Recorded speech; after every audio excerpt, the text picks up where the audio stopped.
security, and the vice versa applies too. As such, the pursuance of peace at all levels must be integrated into all our efforts as the ultimate solution to preventing famine and fighting food crisis. Keeping this in mind, today's event seeks to explore different perspectives on the critical role that humanitarian diplomacy can play in anticipating and preventing food crisis, and how humanitarian diplomacy can address the current food crisis and prevent them from deteriorating further. So we have three parts to today's event. First, we will have some opening remarks from high-level speakers to frame the discussion and to set the stage. Second, we will have a presentation of the OECD DAC report of the Fragility 2022 to look at the underlying fragility in food insecure countries and to highlight vulnerabilities to knock-on effects on the global crisis. Finally, we will convene a number of senior experts to further explore humanitarian diplomacy as a key component of anticipating and preventing food crisis. This will be followed by Q&A. Hopefully, we will have time for that. With that, I'm honored to turn the floor over to our first esteemed speaker to deliver the opening remarks. And I would like to welcome Honorable Mr. Jan Lipavsky, the Minister of Foreign Affairs of Czech Republic, to take the floor.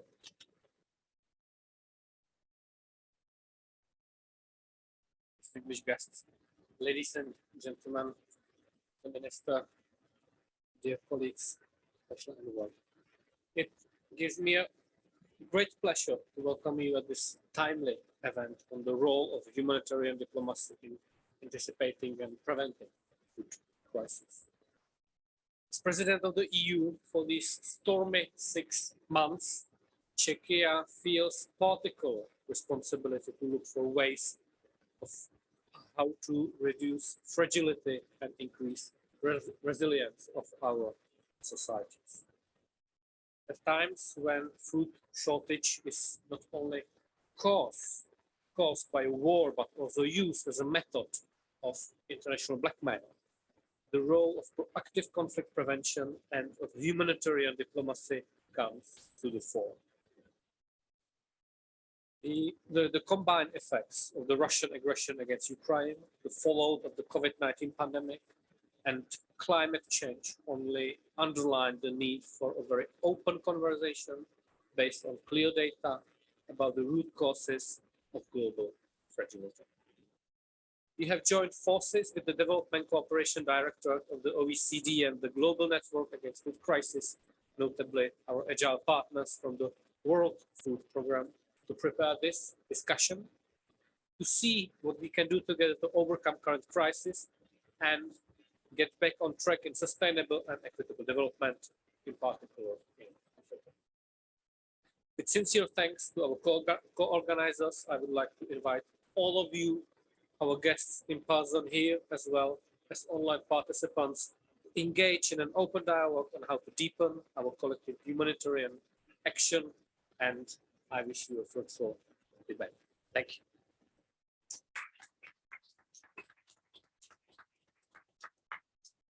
Thank you, Your Excellency, and we thank you for your call that we need to engage in an open discussion and also the root causes of fragility.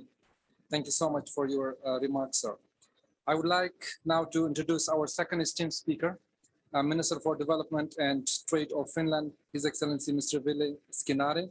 We're honored to have you, sir. The floor is yours.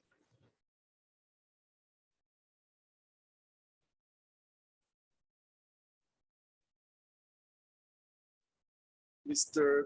Chairman, dear Minister, ladies and gentlemen, it's an honor to be here. It's an honor to be at UNGA, since it's been for too long.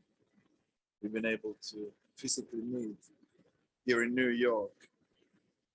First of all, I want to thank Czech Republic for your EU presidency in these very challenging and turbulent times. Thank you for your performance and thank you for your commitment.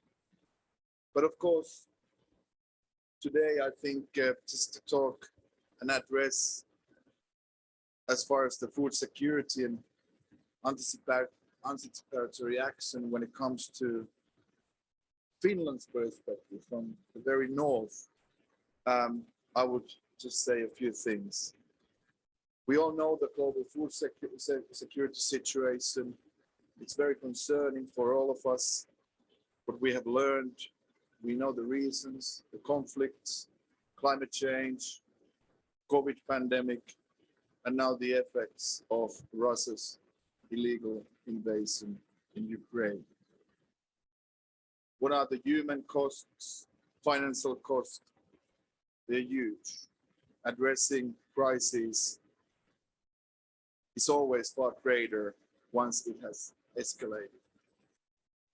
Anticipation and prevention will save money, effort, and most importantly, it will save lives. Although analysis is being made, and recently we are working hard on that, we still need a better and clearer picture what's really going on.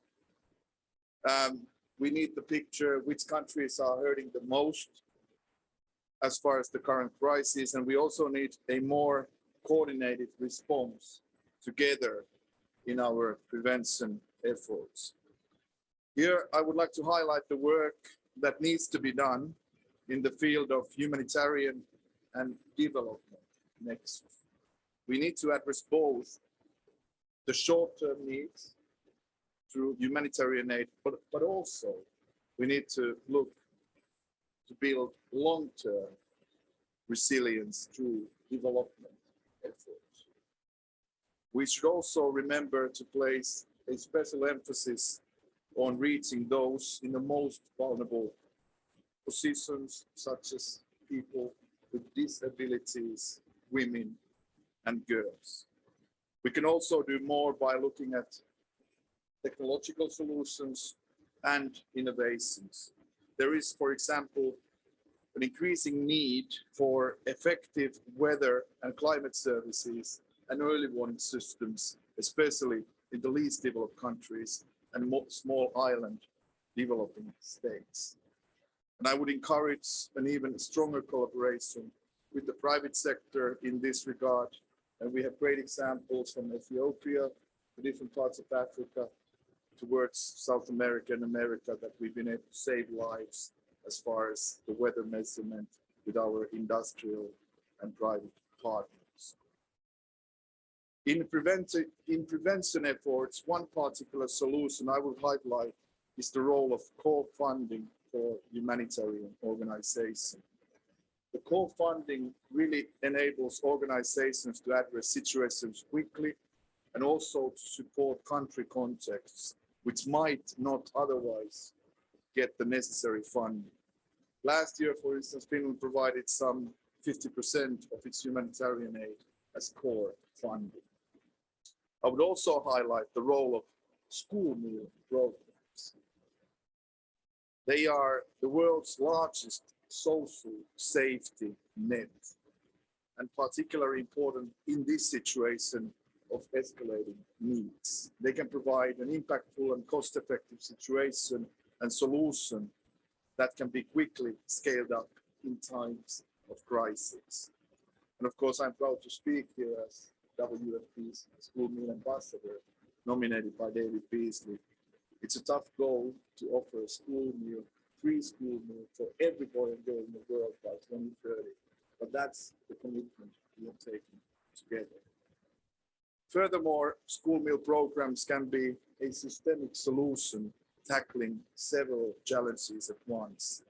Evidence demonstrates that school meals produce high returns in terms of education results, gender equality, health, social protection, and economic and agricultural development. I can tell you that Finland started the school meal system in 1941, in the middle of the war. But still we need the right thing in very difficult times. Thank you, Your Excellencies. Thank you for your attention. I wish you a very good day and week here in New York.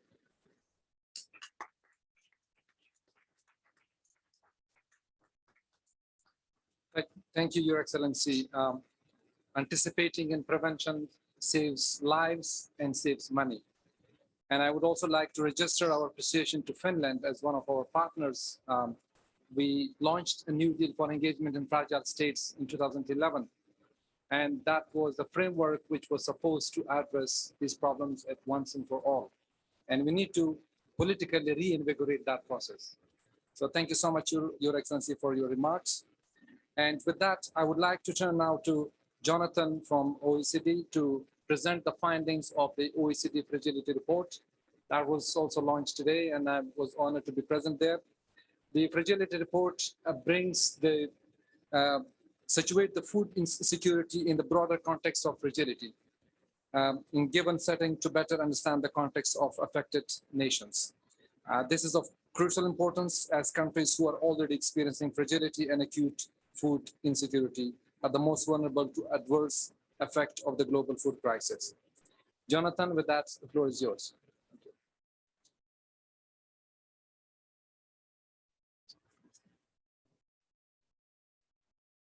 So thank you to our hosts, and a great pleasure to present it immediately after our launch.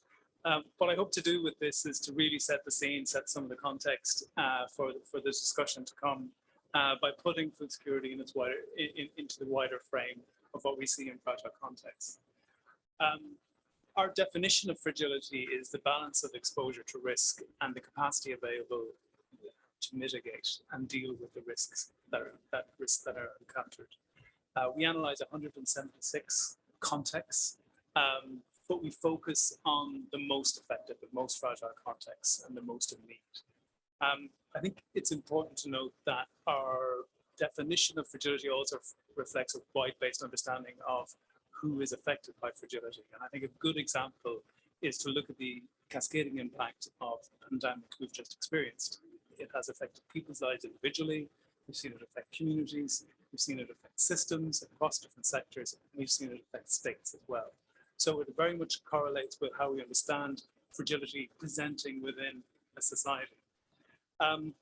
We've made a number of changes to the multidimensional framework, which you see represented on the screen over the last 2 years, to try and add depth to our analysis. So across the 54 indicators that we have in each of the 6 dimensions, we have added an indicator on gender in each dimension, so that we're getting a much better appreciation of how gender issues play out across different dimensions of fertility and how they connect to each other. We've also completely overhauled our environmental dimension to capitalize on some of the natural environment indicators that have presented over the last number of years. But the biggest change has been the addition of a human dimension of fragility, which allows us to look at questions around education, health, and social protection. So who are fragile in 2022? This year, we identified 60 fragile contexts globally. That's an increase of 3 from 2020, with the addition of Timor-Leste, Turkmenistan, and Benin. Of this 60, we identified 15 as extremely fragile, with Equatorial Guinea and Eritrea moving into that category since 2020. More generally, what we see is that the picture on fragility is one of deterioration. Fragility is increasing over the last number of years, which perhaps will come as no surprise given the concurrent shocks that we've experienced, pandemic, the very now real impact and visible impact of climate change and conflict, and most recently the example of Russia, the impact of Russia's invasion of Ukraine. What you see on the screen there is a record high for extremely fragile contexts, which is more concerning when you think about the fact that that does not reflect the impact of Russia's invasion of Ukraine. So a lot of the cascading impact has yet to come on contexts that were already experiencing very severe levels of fragility, even before the other 3 shocks that we've seen. So there's if we're talking about warning lights flashing, they are flashing very, very brightly right now for those 15 contexts. Also looking at staying with this picture at the moment, it tells us a lot about how we are faring on Sustainable Development Goals. None of the 60 fragile contexts are on track to reach Sustainable Development Goals on hunger, health, or gender inequality. So it gives you a sense of how fragility is compounding in these contexts. What we see as well is that fragility is very presents in a very interconnected way. And this is really what the framework is designed to capture. So if we're talking about responding to fragility, what are the issues you need to consider when you're designing your strategy or your program? Let's just focus on conflict-affected contexts for a moment. Of the 21 conflict-affected contexts we identify in the 60 on the framework, 12 are exposed to severe impact of climate change, 12 are severely indebted, 15 are hunger hotspots, 15 have presented extremely high rates of gender inequality, and 19 are commodity dependent. So when you think about responding to food security in one of those contexts, you have to think about how that response sits vis-a-vis all the other drivers of fragility that we're seeing. And that presents a really significant challenge. What we also see is that fragility is concentrated. Fragile contexts account for 1/4 of the world's population, but 3/4 of those experiencing extreme poverty. On climate, we see that they are among the lowest contributors to CO2 emissions, but they are disproportionately affected by the impact of climate change. And that is a very real impact now, as we've seen in the Horn of Africa, in Sahel, and elsewhere. And it's not just about climate change, it's also about biodiversity loss, ecological degradation. So we're seeing very much our environmental fragility picture is really driving a lot more of the root causes of fragility in the other dimensions that we've seen in the past. On gender, we're seeing really a quite significant impact from COVID-19 in particular. The digital gender divide has increased in fragile contexts. Girls' access to education has deteriorated, and trends in violence have persisted. And you can see from this slide, 1 in 3 women suffer physical violence in fragile contexts. Looking at youth and economic growth, slightly more varied picture starts to emerge. But I'll draw you on the question of youth. We see that 26% of youth in fragile contexts are not in employment, education, or training.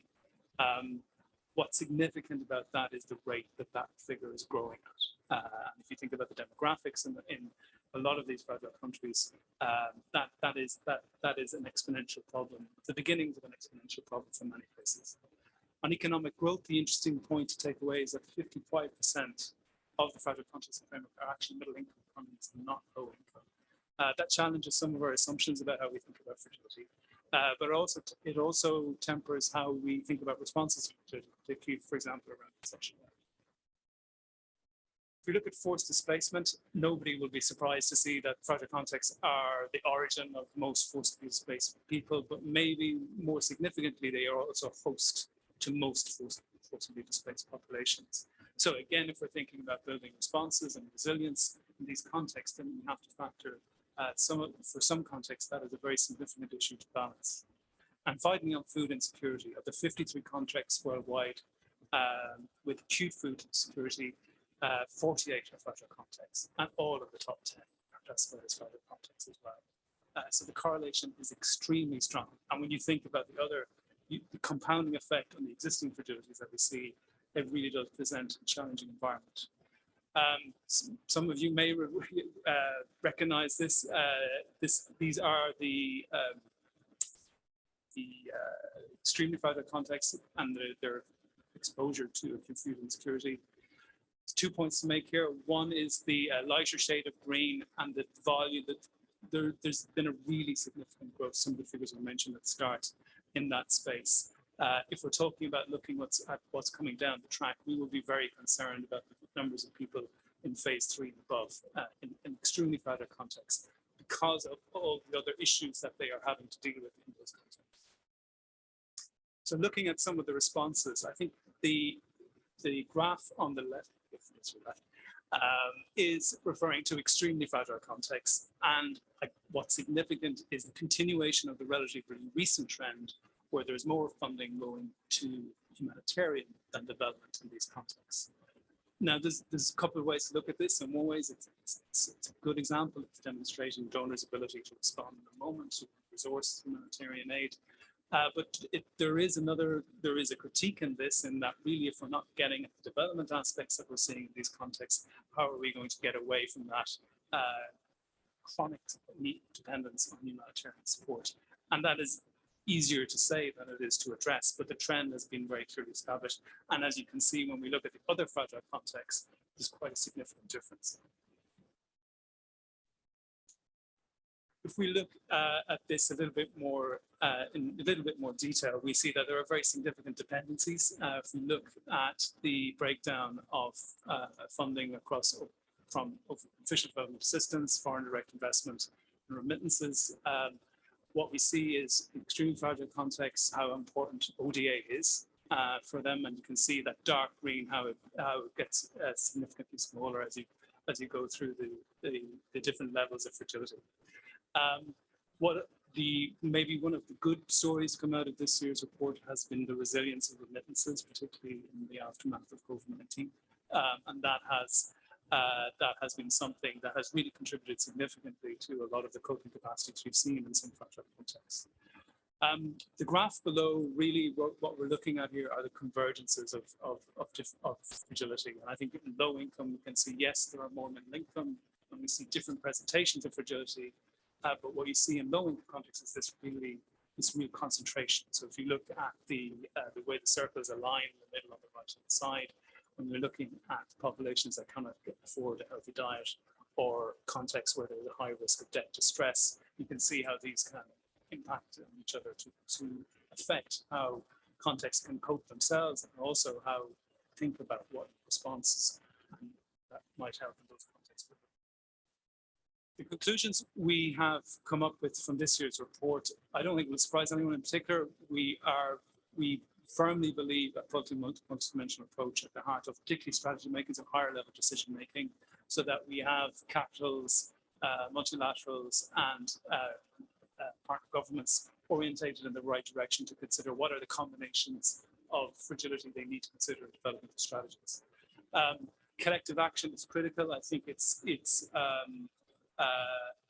a long-standing point, but what we're looking at here really is being smarter about how we look at financing strategies, how we engage with developments like country platforms, and Somalia is a really good example of this, and how we can look at the coordination across programs, so that that awareness between different types of programs within a context is taking into account the fragilities that other programs are dealing with. And finally, addressing the divide between development and peace. This is as true for many food and security contexts as it is for conflict-affected contexts more generally. But there is a gap in communications, there is incoherence in terms of how we address peace and development issues that needs to be, I think first, our recommendation for it is, first of all, peace and development actors need to communicate more effectively. And there has been, and if you look at some of the evidence coming out of Afghanistan and Sahel, that has not been the case. And there are bigger issues to be unpacked. The first issue is to address what we believe is a communications gap. And some points to leave you with. Humanitarian, thinking about more of the questions on the table. We see a real need to integrate. If you think about how humanitarian support is being delivered, we see it really important to integrate it as part of a bigger strategy, so we can get away, so we can actually chart a path out of some of the dependencies that exist. We also look at the way humanitarian aid is now being used in a wide variety of ways. The point I'll make here about civil servants in Afghanistan. So it cannot be mobilized in isolation from everything else. And the point we're making here is that we need to think carefully about what we're asking humanitarian support to do, and how far can we push it. And I think there is a vibrant debate within the humanitarian this that deserves consideration in that regard. And my final point is positive one. There are a lot of good examples out there of flexible funding, of good operation, of good policy approaches. We're seeing a lot of initiatives in the LFIs through the Global Fertility Strategies and through other initiatives, Global Fertility Act in the US, the Big Team Europe initiative. So there's lots of good examples drawn. If we can harness that to really focus on the prevention side, then I think we could really see some substantial progress. And very happy to come back to that. Thank you, Jonathan Marley. I think you gave us a lot of food for thought, and I would say that you reiterated the wake-up call that I referred to, particularly, knowing that so far, I think we are in the 7th years of the SDGs, and none of these countries have been on track in terms of SDGs on hunger or addressing hunger. And the second thing is the fragility is concentrated. Looking at the list, I see, the extremely fragile countries, which are 15, I guess. These are the countries which have been in fragility and conflict for decades. And unfortunately, 11 of them are members of the G7 Plus that I represent here, including my own country. With that, I would like to go to our third part of the panel discussion. But before I introduce the distinguished panelists, I'm also happy to honored to have or to introduce Ambassador Jan Eliasson, the former Deputy Secretary General and Foreign Minister for Sweden and distinguished Associate Fellow with the Stockholm International Peace Research Institute. Given his vast experience in the field of diplomacy for Swedish government and the UN, we are truly happy to have him here, but I think he's joining us online. So Ambassador Eliasson, the screen is yours. We are honored to have you. If you would like to have some initial reaction on the presentations and the remarks so far, please.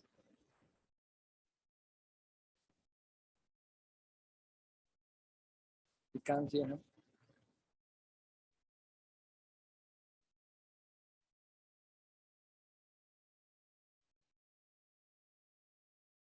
I think you're muted. There we go. Yes, perfect. Thank you very much. Thank you much.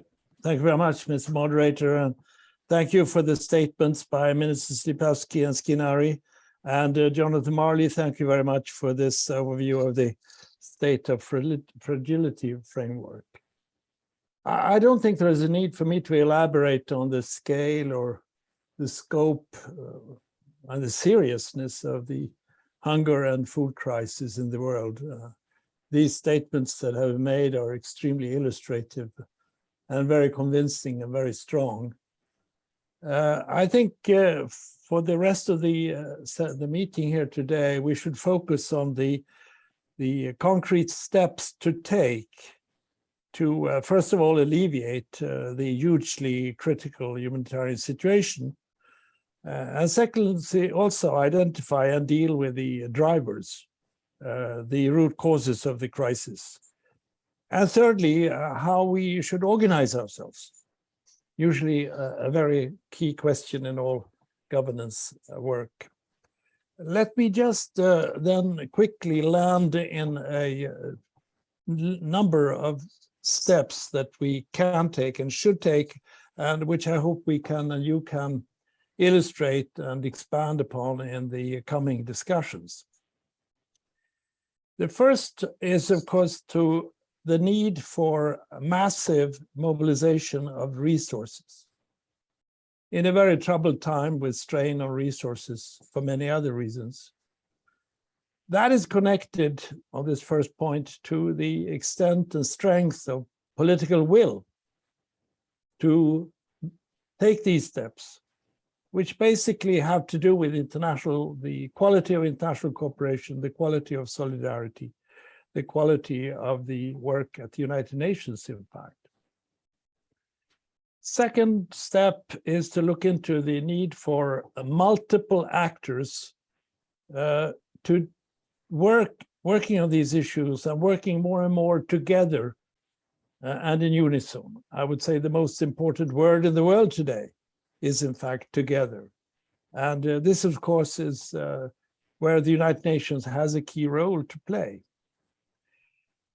Thirdly, I think we should even closer look at the relationship between humanitarian action, development assistance, and peace making and peace building, the nexus, as we call it.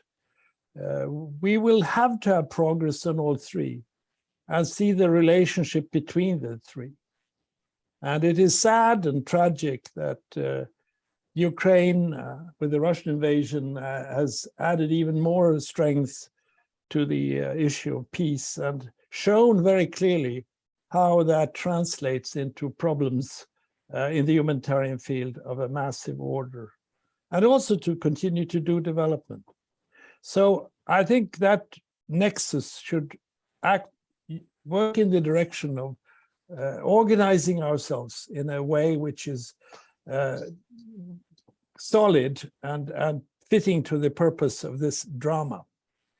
The fourth point is to accept the necessity of urgent action. We are in a hurry. People are starving to death. And what we've heard in these excellent illustrative statements has shown that very clearly. And that means that we have to be innovative. We have to be less bureaucratic than we sometimes are. We have to develop humanitarian diplomacy in area after area. We have seen the examples of humanitarian corridors in which I myself have been involved from the very beginning they were introduced. We have also seen the Black Sea food export solutions, very innovative and quickly done. We need to go over the field all the time and be as unbureaucratic and as innovative as possible. We also have to, of course, look at the larger and longer term issues of the climate change and the crisis of biodiversity.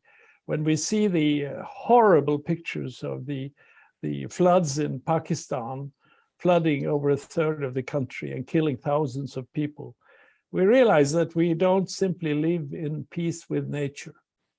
We need to establish the fact that we have to both work with this as a short-term crisis and need for action in the immediate future, but also to look into the longer-term issues.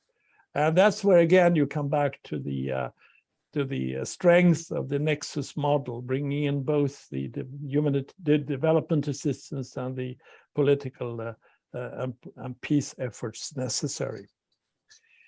Finally, I think we need to make sure that we simply in this work put the human being in the center, and also in both the short term and more even so in the long term, look at the need for prevention. We have used that word so often in the past, but if we don't deal with also the root causes, the drivers of these developments, then we will see this type of meeting year after year. And above all, we will see the suffering intensify. The trends are scary. And therefore, it is time for us to combine the short term with the long term. When I was humanitarian chief at the UN back in the 90s, I remember I was desperate about the lack of attention to the preventive action.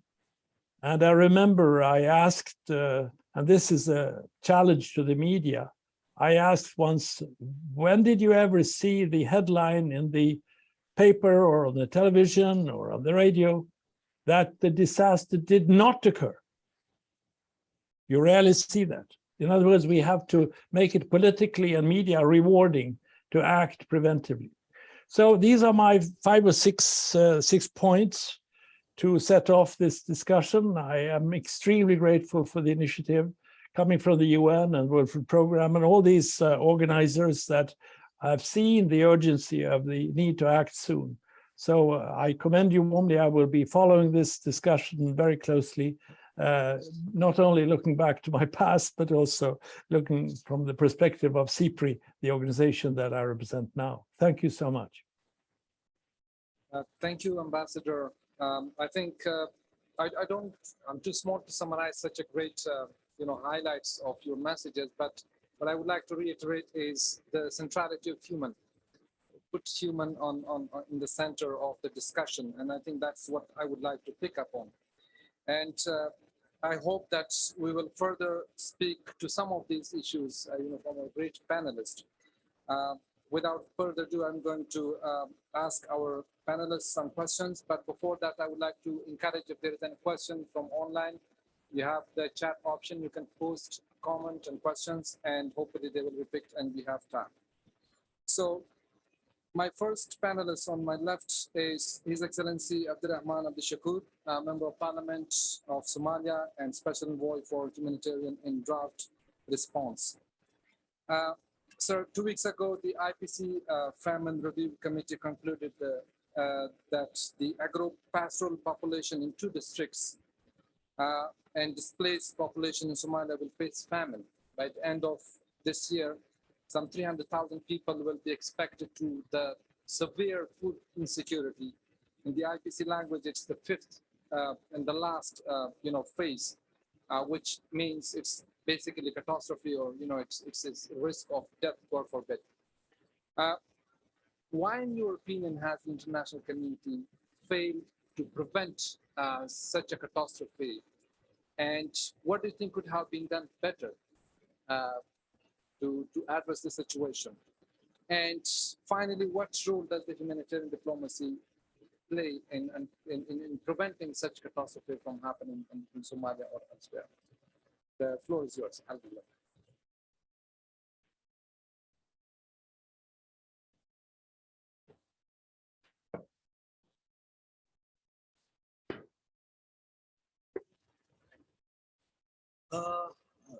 Thank you very much for let's thank first the CEO of Czech Republic and the Minister organizing political events. It's very important. Yes, the international community is failing Somalia. Each day, more vulnerable people are dying and preventing famine because it becomes more difficult. Preventing famine becomes more difficult. Our government and humanitarian partners has given money warning over the past year, but lack of decisive and early action to contain the initial drought emergencies allowed the hunger crisis to slowly develop. That's not a new situation for Somalia or the international community. Similar drought and hunger crisis occurred in 2017 and 2011, with 2011 leading to a famine. Despite some increased support, the level of funding has not reached what is required to address the need. Top donor, the US, has contributed more than half of the total funding to date. Echoing the word of the Interagency Standing Committee, famine declaration should not be the only trigger for meaningful action, as by then it's often too late. SDG commitment to zero hunger and leaving no one behind have not been lived up to.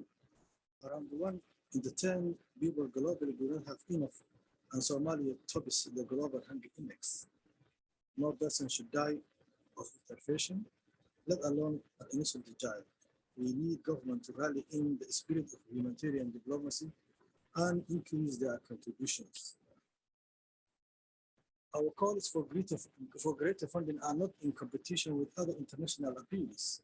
While geopolitics should not mean one crisis is given more attention or support over another. Without more support for Somali, hunger will continue to rise. Rural people will continue to leave their homes and traditional way of life.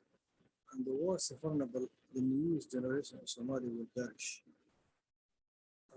If I try to answer the second question, what could have been done different to prevent famine from occurring? There's no easy fix to the problem contributing to the crisis in our country.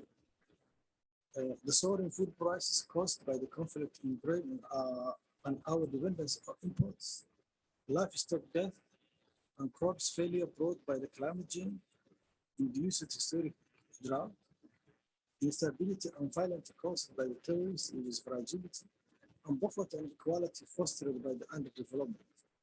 We know that early action focusing on prevention work in 2017, early action and increased funding facilitated a scale-up response that prevented famine, coupled with an end to the drought and the vital engagement of our diaspora. Along with urgent funding to save lives, we also need investment that tap into our country's resources to fight food insecurity, foster livelihood, build the infrastructure, and develop the resilience of our people. We want our country to move out in the constant state of crisis. For example, IOM and FAO have an irrigation general rehabilitation project that brings together traditionally competing communities. Such projects make small change that lay foundation for families to adapt to, while mitigating the effect of climate change, building a stronger Somali for tomorrow. But ultimately, we need climate action to reduce the shocks that we in our countries, which have contributed little to global emission, are already feeling. Global leaders should live up to sustained development commitments and commitments to anticipate and respond to the crisis by working with us to prioritize urgently saving lives and making sustainable investments. Around $1 billion is spent on aid in Somalia annually, while remittance of an top that amount yet needs continue to increase. I ask the donor community, partner organizations, and our diaspora community, our own government, and anyone else with a vested interest in our country in is this aid helping families crop into tomorrow or next year? Although vital during times of crisis, humanitarian support should not a permanent endeavor. The goal of our government is to end the hunger at home and contributing to food security and sustainability energy production in North Africa and the Gulf and the world. Our government has a long way to go, but we're committed to ending this crisis and stopping the cycle of suffering, including through improvement to the way we function, our transparency and our accountability. To do this, we need partnership and support from the international community, and we need global leaders to champion an approach which will break Somalia out of this cycle of crisis. An important step will be ensuring Somalia has adequate access to the climate justice and migration and mitigation finance. We are asking the international community to use humanitarian diplomacy to become more effective and more beyond the advocacy. Thank you. Thank you, Your Excellency. Your perspective and voice is very important as a country that has seen protracted crisis and then the humanitarian situation there as well. And with that, I would like to turn to our second panelist, Ms. Ute Klamert, the World Food Programme Assistant Executive Director for Partnership and Government. You heard His Excellency, the Member of Parliament from Somalia, and as the leadership of one of the largest organizations that responds to the humanitarian situation, and particularly hunger. And you have visited some of these difficult places. There might be places where you have seen those traumas of reaching or accessing those vulnerable populations. In frame of these discussions, what do you think and what is your hope that the leaders at the UN General Assembly have to do to take some actions, and particularly in promoting the humanitarian diplomacy to reach the most vulnerable people? The floor is yours. Yeah, thank you. And thank you for this wonderful question in terms of expressing the wish for what should happen this week. I take the liberty to talk first about humanitarian diplomacy in the here and now, and I have deliberately choosing one of your extremely fragile context categories, a country, Yemen, and then I want to talk about humanitarian diplomacy, what I would call humanitarian diplomacy 2.0, as an enabler for the nexus, right? Let me start first choosing an example from our operations from Yemen, and I was just coming back more or less from Yemen, traveling through the country, and I have to say we are in a very stressful situation because we are supporting half of the population, meaning feeding and supporting by cash transfers 12 million people. And that's our largest humanitarian operation we are carrying out these days. But I have to say the truce arrangement, that's the ceasefire arrangement, which was concluded for 2 months and then it was extended by another 2 months, is a huge demonstration what humanitarian diplomacy can achieve and what kind of effects you see in the country.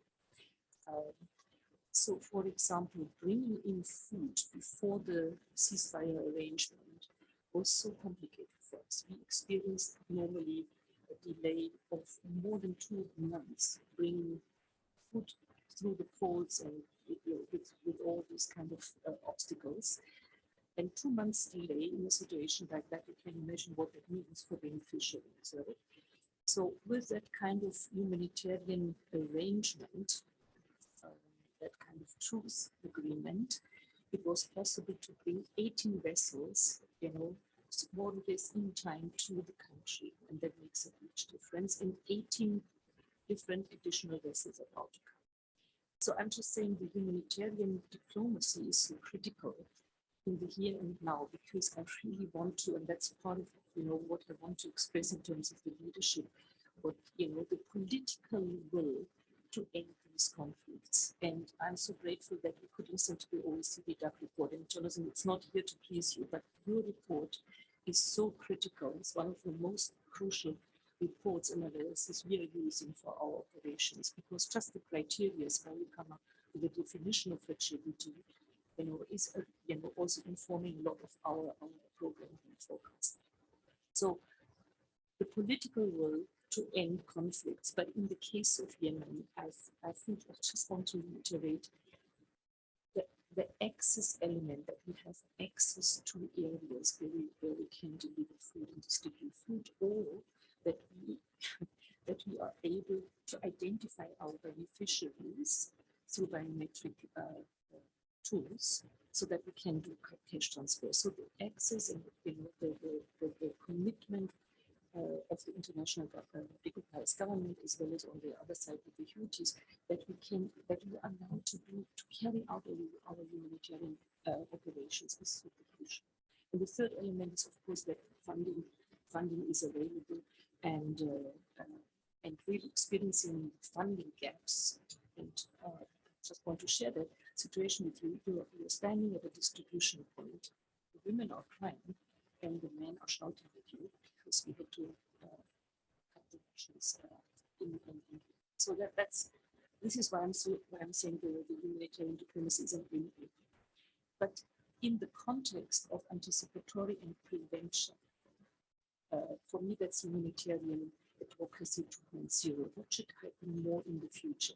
It's very, very important that we convince political decision makers that the investment in prevention, crisis prevention, and the investment in anticipatory action and in forecast-based financing, and so including the climate issues, that this is a super smart investment, but it's so critical and so difficult to convince political leaders to invest in these kind of areas. And I think our colleague from CIPRI was talking about it. I'm so grateful that CIPRI is helping us to address that, and also, raise with us the question, how are we contributing to peace in that context, and this is why I guess we had been rewarded with getting the Nobel Peace Prize, but this is from a conceptual and from our responsibility point of view, very difficult to carry out and to contribute and demonstrate how are we contributing to peace. So humanitarian diplomacy, I would say, is still an enabler for the nexus. And my last part on my wish list is going back to the OECD DAC research, because what you said and what is so important in terms of the prevention is the gender inequality issue. And I think we haven't paid too much attention, in the context of the criteria for fragility. But if gender inequality is such a driver for fragility, the other side of the coin is, if you invest in promoting gender equality, you get into that kind of preventive measures. And I think I think that's also something I wanted to discuss with you and some other donors, because I think that's exactly the component we should address. So I'm just hoping that UNGA, and listening to the OECD DAC results, UNGA is also helping us to really alert political leaders and look at the criteria and the number of countries of extremely fragile contexts, right? Just the numbers rising, the humanitarian needs going up and going up. So the question for us is how we address that. And I would say humanitarian diplomacy in the context of really investing in prevention and anticipatory measures, and make nexus working beyond discussing the nexus. That would be my Thank you. And the track to diplomacy, I think I would also come back at the end. And with that, I would like to turn on to Ms. Patricia Danzi, who is the Director General of Swiss Agency for Development Cooperation. You heard that early action prevention can save life, and of course it includes early action in anticipating. But you will agree with us. I mean, I think that's what we have been saying in every crisis, that we are so complacent with these crises that until they become catastrophic, we just sit and wait, and then we react in a rush way that we just add this to probably to please our policymakers. And then you also heard on the role of the humanitarian diplomacy. But again, I would reframe the same question. I would like to ask you is that how can we change this behavior so that we are proactive, not reactive in our engagement in these countries? Please. I don't have the silver bullet or the magic solution here. I'm humbly listening to what the speakers before me said, and I come to one conclusion: we cannot only talk about humanitarian things. It's very tough politics what we're talking about, and it's diplomacy altogether. When we talk about what is discussed in the UN Security Council, where Switzerland will be member 23 and 24, we are going to be in the center of very tough politics. And when we talk about food security, peace and climate nexus, or the triangle, and we try to put the human being in the center of it, the tensions are very, very, very big. And what you just showed us, the 21 fragile countries with conflict around it. So the respect for international humanitarian law, which is also discussed or not discussed enough in the Security Council, these are discussions where we have in the top of the discussions and changes can be made. Very, very, very tough issues to bring to the table. We have the food system summit, not so long time ago. We had the food system summit in Europe. I believe it has it needs a reduced way we produce, consume, we distribute, dispose of food. We have many times when we do nice things, we do it until there is a summit and then we forget it. It's like a piece of it. We work towards it, we sign it, and then we forget it. It's when it's done that the work actually starts. And we can all here collectively do something about it. Sometimes it can be an added value when we talk about food production. I think in today's world, many countries, I think Haiti lately, but also maybe Somalia is not a good example, but other countries on the continent, on the African continent, where food is imported largely, they ask themselves the question, is it the right food we're eating? Should we go back to the food that we ate 15 years ago? Should we boost local production? Of course, it's not from one year to the next, but these are also opportunities we can support with diplomacy on a maybe more regional level, with the African Union, for instance, or with different reps that also exists. What I also see, which is tough from a donor perspective, we deal with domestic waste. Because I'm here representing Switzerland, but Switzerland also has a very privileged country on the planet, budgetary issues. So our budget competes with the government budget, with the military budget, with a lot of other budgets, and in times of dire straits, these budgets are under attack. And the international cooperation is maybe not always in the coming years to be the budget that gets the most domestic support. So also there needs to up our game to keep that funding and prove how important this international affairs are in domestic dealings. What I would like to say on the bilateral cooperation that we do. Fragile states, yes, we will have to be present through our bilateral engagement, and it will be difficult in the more autocratic that we are to also convince domestically that it is a long-term affair. And when we talk about fragile states, by definition, we want to be there because they're fragile. If not, we wouldn't have to be there. And that implies some sort of hard choices that we have to do, and long-term engagement. And I have an example from Somalia, where I also see how many difficult choices we will have to do. I was in Somalia once. I meeted a group of captivators who lost their capital, all of it, and they tried to farm near a well, more or less successful. And I asked them, if we could do something for you, what would you like us to do? They said, we would like our 100 hectare capital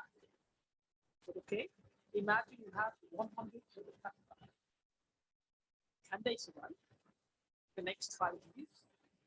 And then they start discussing among each other. The conclusion was maybe not.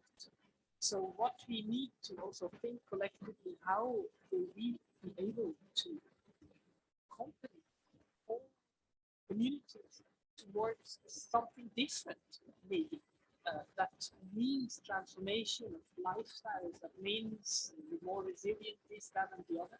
And that is going to take time, resources, engagement, and a new thinking. We cannot just rebuild or give what was there. We have to go further. And this is not easy from a development perspective. But if we want to be successful also in prevention, we need to do that. From a donor perspective, we have heard, I'm very glad you all say that, Nexus is important. We have done as a Swiss Agency for Cooperation exactly this thing, also within our own agency. We bring the knowledge and different instruments together to address the needs of today, which we believe only addressable if we do it compact. We choose our partners. Of course, WFP is one of our favorite ones. We have others, but when we give money to you, we actually fail. Collectively, we fail. Because we address that whole crisis and the need for people to receive food, which is, for me, the last resort. I really want to get you out of as fast as possible, because that's not the right way to do in the long term. We shouldn't see this every year, we shouldn't see this every 5 years to increase the funding for WFP, because effectively we should have another model. We also see that we need agencies that go longer term, and so on. Provide data, very important to build something to measure also if we have gone further, if we have progress or not. So this for us, it's important. And to conclude, prevention, you asked me at the beginning, I cannot agree with you more. It's not easy. It's difficult to get the traction and to prove that something didn't happen because we did something. For instance, the entity in the Swiss government that is auditing promotion. And we have to prove why we spent, what happened before that we spent, and what was the result. And when we say, no, we spent, there is actually no tangible result. It's question, was it really? So the prevention aspect is difficult, but it is absolutely needed.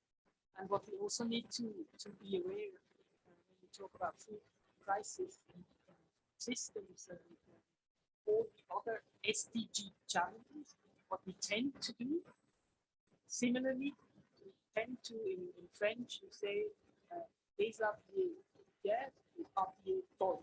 So that means you undress or you strip Paul to dress Peter.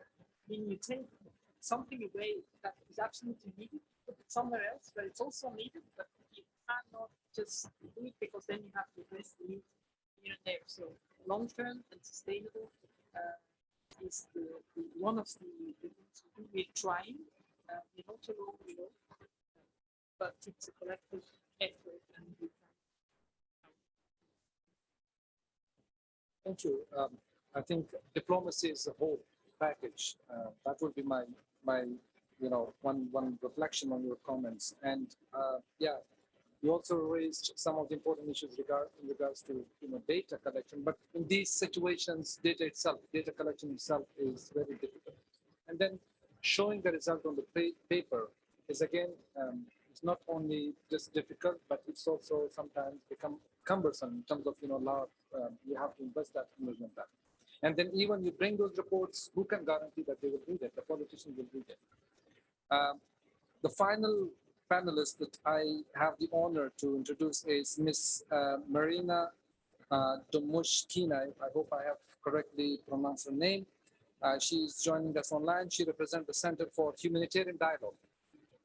And the Center for Humanitarian Dialogue mediates between governments, non-state armed groups, and opposition parties to reduce conflict, limit human suffering caused by wars, and develop opportunities.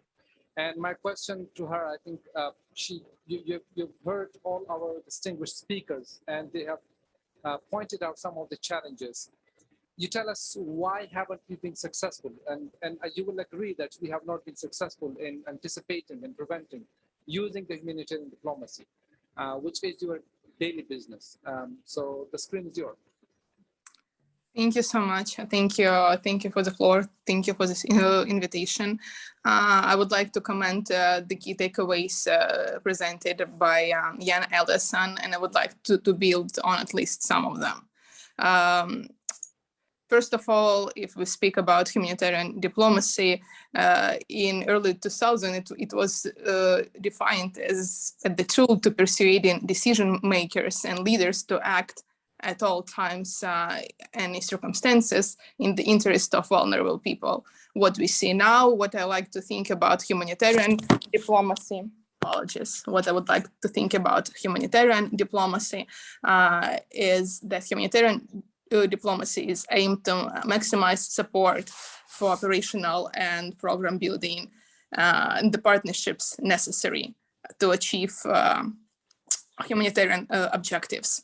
And this is what Center for Humanitarian Dialogue been doing. And I believe that the biggest success that we actually recently seen is Black Sea Grain Initiative. And it is the success of humanitarian diplomacy and the result of multilateralism led by the UN and different state actors and the countries. So first of all, we are not so good in anticipatory actions to prevent food crisis. However, there are success stories and we could build on them. And I would like to focus on one of that. So first of all, I believe that the greater access and influence with decision makers is a key for success to this Black Sea Grain Initiative, because you all know that Turkish diplomatic efforts played a significant role in reaching an agreement and to actually facilitate and start Black Sea Grain Initiative and grain corridor. One of the factors that I believe why this initiative actually worked is a stronger capacity to mobilize all the relevant resources and the facilitation of effective partnerships when responding to the needs of vulnerable population.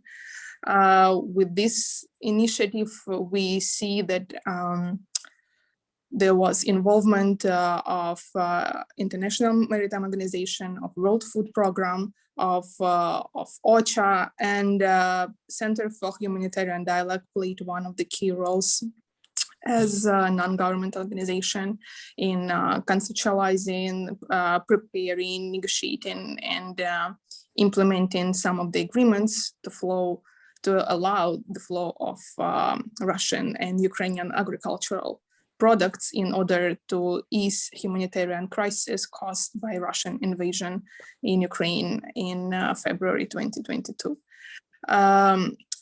Many actions took place simultaneously or near simultaneously.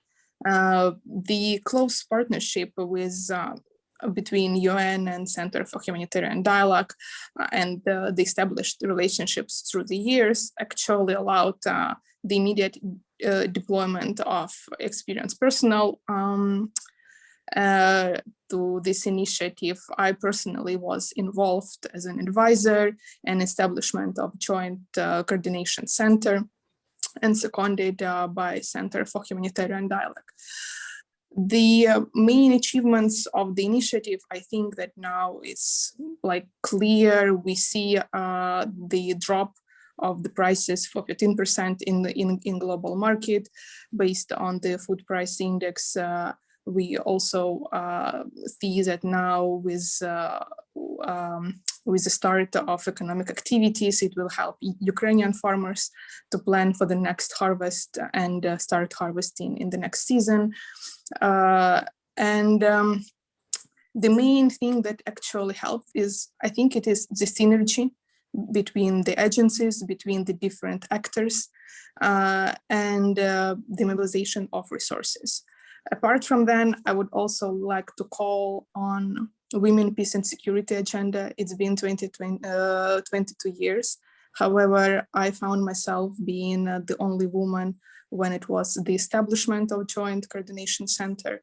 And this is something that we still, as a community in international society, need to continue working in international relations to get more women into negotiation and implementation of the crisis situation. I think that reaching a consensus on the Green Corridor is a reflection of determined vision of different states, particularly Turkish humanitarian diplomacy in this, and a good practice for other states with active foreign policy to join international efforts in order to work on the interest of vulnerable people worldwide. The deal actually allowed, like now through the Black Sea Green Corridor, more than 3 million metric tons being exported to different countries. We've seen that around 1/3 of shipments are going directly to lower income countries. And a million of tons are leaving Ukraine right now. And this is actually hope for many people around the world who are struggling right now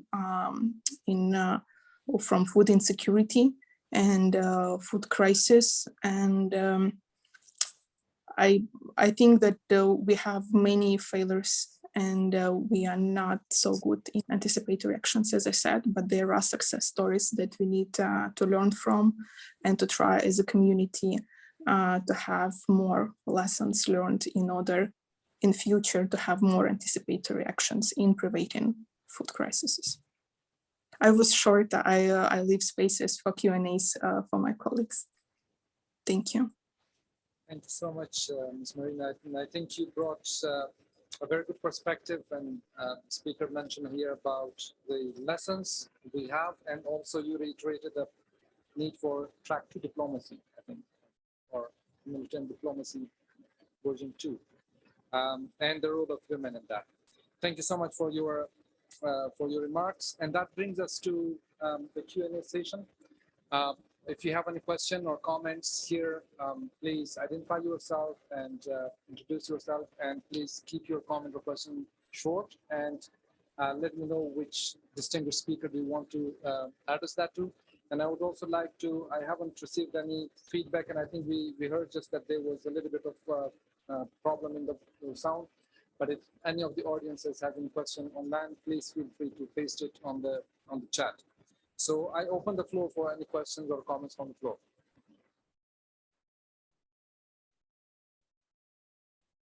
Yes, ma'am.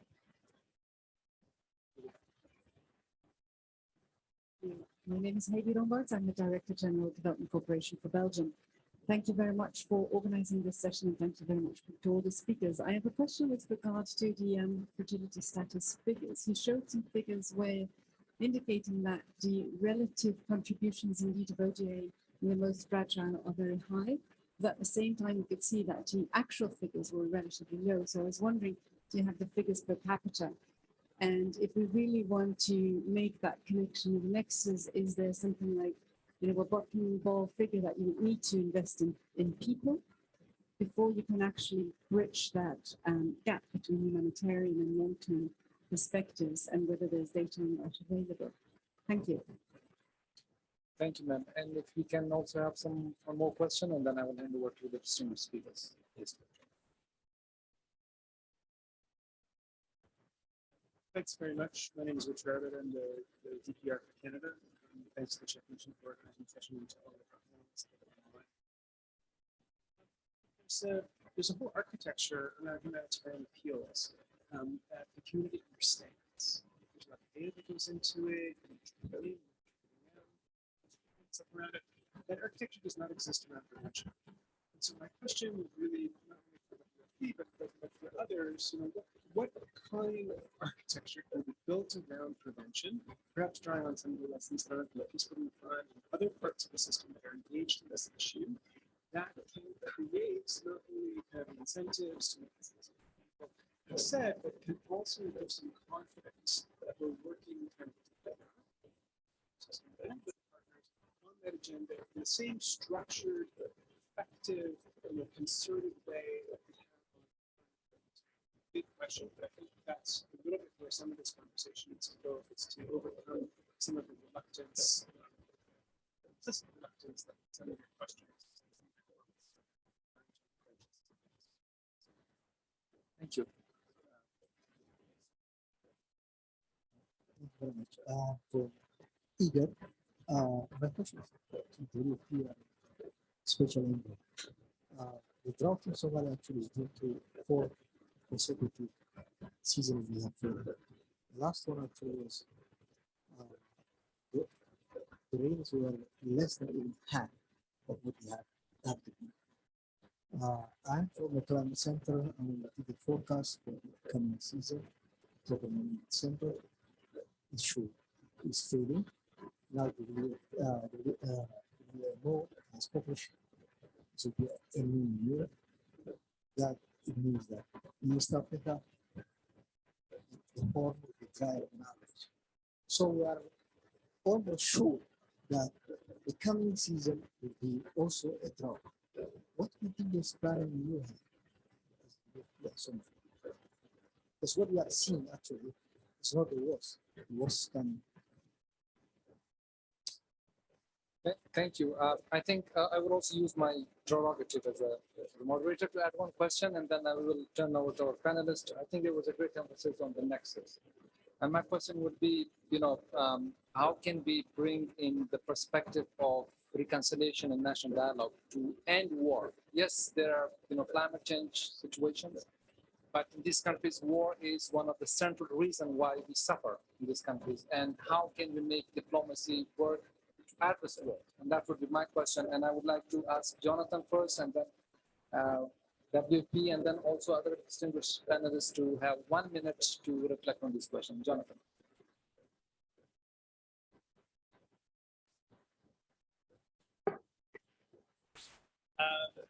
Yeah, on that point, there is. If you're looking at kind of peace building initiatives, they tend to revolve around a certain set of issues, and there are incentives attached to those issues with parties to a negotiation process. One of the things we've considered with the framework is, can we use the framework to kind of broaden that range of issues to create the space for different types of consensus to emerge? Because if you look at a lot of these peace processes, they tend to be clustered around a very narrow set of issues. So if we can provide the evidence to kind of broaden that out, maybe it's around the climate issue, or maybe it's around something that you can strike agreement on, then that might create an opening. And I think that's precisely where diplomacy and humanitarian diplomacy can play a role. Thank you.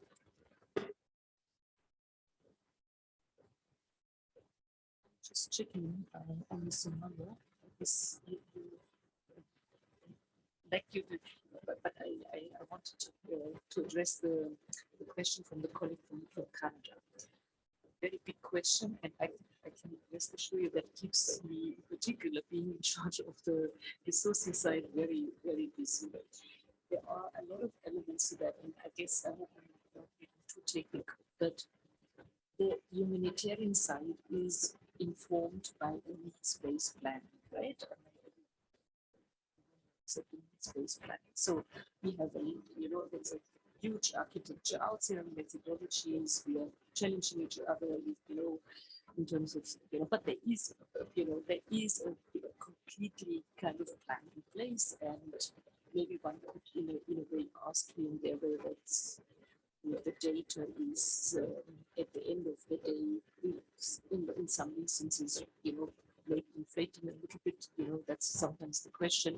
But for me, the question is, are we getting used to the routine that the global humanitarian plan is just financed by 40% over decades now? I guess that is also keeping the but also, of course, the organization who are supposed to implement. But the interesting question is on the resilience and particularly the prevention side. What we know is, and USAID was carrying out a study, World Bank was carrying out a lot of studies. The investment in prevention and in resilience is showing that if you invest $1, you can save 4 up to 16 US dollars on pure humanitarian interventions. So exactly what you said, if you saw, it's a little bit shocking, you know, I want, you know, in terms of, yes, WFP getting out of the shock, but that's exactly the issue, you know, how are we getting there, that we are stabilizing or decreasing the humanitarian needs? So the investment of the resilience, there is, what I'm saying is there is research and evidence out there, but to translate that into our, let me say, the diplomacy, and not the humanitarian diplomacy, but the diplomacy, as Patricia was suggesting that, but also how are we translating that into the kind of living nexus programming. I'll tell you what, there is not a single nexus financing budget out there in the world. And I'm still, you know, I'm always in the discussion with OECD DAC, you know, saying because the EU laid out a recommendation, a legislation, you know, everyone adhering or aligning to the recommendation, but there is not a single budget line out there. I trust that Switzerland will be at the forefront, maybe followed by some of the Nordic countries coming out with the kind of new ideas how we are combining the humanitarian and the development resilience prevention financing. We have developed internally with the World Food Programme already one concept note, dealing exactly with that question, and trying to find a way how we are starting conceptual work, bringing the humanitarian aspects and the resilience prevention aspects into one program. And you can argue, oh, that's parallel financing, what's new about it? But if you start developing joint indicators to measure whether a joint intervention from the humanitarian and the resilience prevention side, if you start, you know, bringing that under one conceptual umbrella, whether we can prove over 3-4 years that we are bringing down the humanitarian needs. And that's how we formulated our internal challenge, but I'm trying really to share that kind of idea and program with a lot of donors. And I know I'm far too long, but that's exactly my favorite question, to really make the nexus work. Thank you. Thanks so much. Your Excellency, your reflection on, particularly on the nexus. This is very important. The country is a good example for nexus issues because the humanitarian access as well as development partners, these builders are all in Somalia. Unfortunately, they don't work together. Everybody works separately. So there's a main challenge. Working together is very important. When some governments helps us in terms of security reform, financial reform, which we are struggling with, you see also the humanitarian actings are not in line with the development partners. So everybody goes his own way. And if that coordination exists, I think it is would be helpful to prevent, because prevention and investment in resilience and recovery projects, it is for development partners, not for humanitarian actors. But it seems to me that international community and donor, particularly donor community, they just respond the cycle of the crisis. So when the crisis ends or managed, they go and leave. So I think we need to, that nexus to work, it's very important, the peace. What are the root causes of the conflict? We need to address the root cause of the conflict. It could be very, costing in terms of energy, time, and resource, but it will help you to avoid the recurrence of the crisis. Climate change is another issue. Somalia used to face every 10 years drought, but the cycle of drought now has become shorter. Every 4 years, it could be tomorrow, and next time 2 years because of due to the climate change. And as a country, fragile countries, we don't still have the capacity to get the financial climate finance adaptation. So when you go there, you meet very huge, complex compliance, protocols, procedures. It's very difficult you to get that funding in order to invest in the recovery and resilience project to prevent the recurrence of the famine.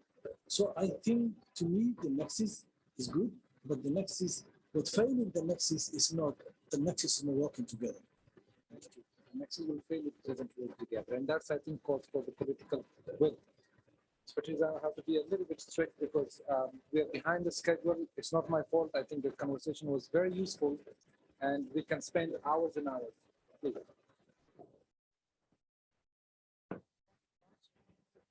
Prevention, there are other measures too that we have to apply. And this is governance measures, because if we manage to govern well, to put people's needs and basic needs in the center, not only us but the governments themselves, I think that is something that has to go in parallel. As donors, we encourage that. And some issues of digitalization are still promoted. Today, everyone has a smartphone. And we should use that to prevent in terms of climate risks and others. There are many things that are that we have to yet.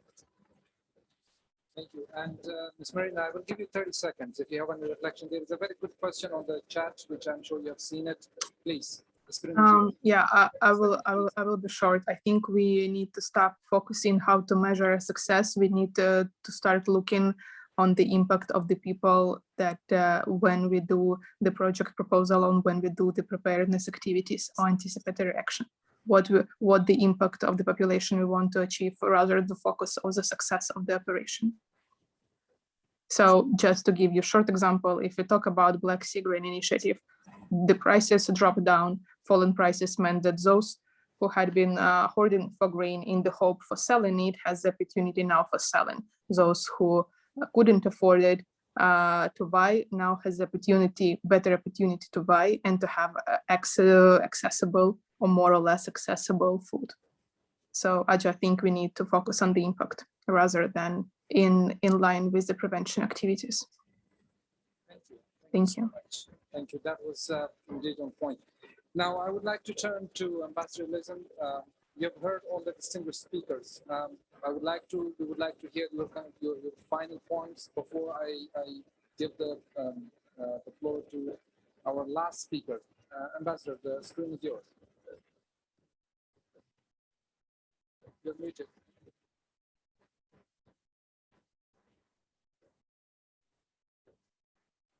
There we go. You hear me? Yes. Good. Thank you very much for this rich discussion. I can only say a few very main points.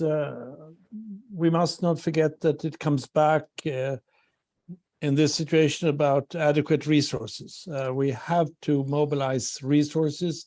We have to do it quickly, and we need to mobilize a strong political will.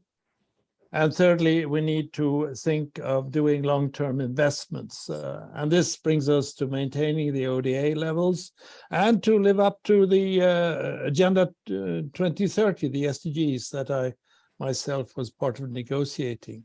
But I would just like to say, make one point, final point, on the need for effective coordination, organizing ourselves in the right way. I would say it's good. We have now really brought the Nexus concept to attention, world attention. But what we need is now to mobilize the communities of the three parts of the Nexus together and work together and see how they connect together. We still have work very much in silos, but if we really now work and put the problem in the center, not the organization, not the bureaucracy, the problem center, then gather those around the problem who can make a difference on the problem. And then discuss this thoroughly, whether it is inside the UN or in different other circles, fine. And then we reach sometimes of informal or formal division of labor. And we bring this totality on meeting the problems into our work. If we can do this, we can use this horrible situation in which we find ourselves to find new ways of working. I think Marina pointed very well at the dynamics that came out of the grain initiative in the Black Sea. I mean, new models are working, which had effects on the markets and so forth. We need to think in such terms and, again, connect the communities of the nexus, if I may put it that way. The Security Council must deal with humanitarian issues. The Security Council must deal with the climate change issues and their humanitarian and developmental effects. And we need also to be informal. In Afghanistan, for instance, you need to pay the salaries to the officials for the country to survive, for people to survive. The human being in the center, as you said very well, Mr. Moderator. And I think we have a chance now to look in this dramatic and rather damaging, enormously damaging situation and see how we can work in new ways, in more dynamic ways, and bring the best out of multilateralism to deal with this situation. So I think if we can bring this to other fora in the spirit of this meeting, I think you've done a great contribution. And I thank all of you for your statements here today. I am truly enriched and inspired to continue to work in this area. Thank you very much. Thank you, Ambassador, for your useful insights. I would like now to introduce our final intervention of the day from Mr. Janis Lenarki, the EU Commissioner for Humanitarian Aid and Crisis Management. Unfortunately, Mr. Lenarki was not able to be with us, but he has a video message for us. And we would like to have the video message now. Ladies and gentlemen, excellencies, this year is yet again another year of rising levels of acute food insecurity. And you have already heard the dramatic new figure in the global report on food crisis. Up to 205 million people are in urgent need of food assistance. But this number alone does not come close to describing the suffering of millions of women, children, and men around the world. In a world of abundance, famine is knocking again on the door of Somalia, while the situation in Yemen, Ethiopia, Nigeria, Afghanistan, and South Sudan is rapidly deteriorating. Faced with this cruel reality, the voice of humanitarian diplomacy must resonate loud and clear. It is no longer only a matter of doing more and acting swiftly. As crises become more complex, it is key to act before disasters strike. And today's event has successfully illustrated the challenges and opportunities for anticipatory humanitarian action to prevent food crises. What started as an innovative emerging concept has quickly become a true aspiration of the humanitarian community, which is striving to adapt to a world of interconnected and compounded risks. The European Union joins both the donors and humanitarian actors who are championing anticipatory action. This year, we are dedicating more than 76 million euros to disaster preparedness. And we are mainstreaming preparedness and anticipatory action throughout our EU-funded humanitarian operations. We also have two programmatic partnerships with FAO and IFRC with a focus on anticipatory action. And we will strive to do more. To conclude this event, I would like to share with you a few considerations. We know that needs are outpacing resources, and it might appear counterintuitive to dedicate our support to address crises that have not happened yet. However, experience on the ground tells us that anticipatory action can save more lives and allow us to use our limited resources in a more effective and impactful way.